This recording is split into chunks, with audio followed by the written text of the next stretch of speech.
して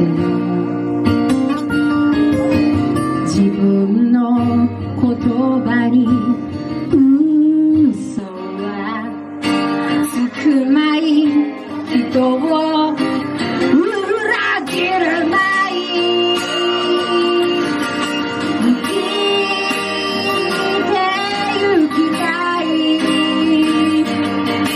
遠くで汽笛を聞きながら何もいいことがなかったこの街で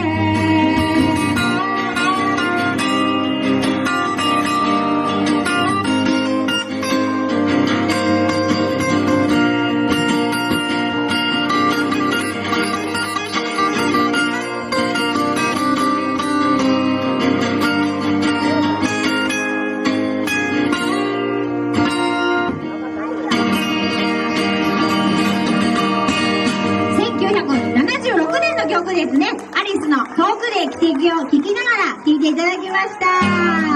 ありがとうございます。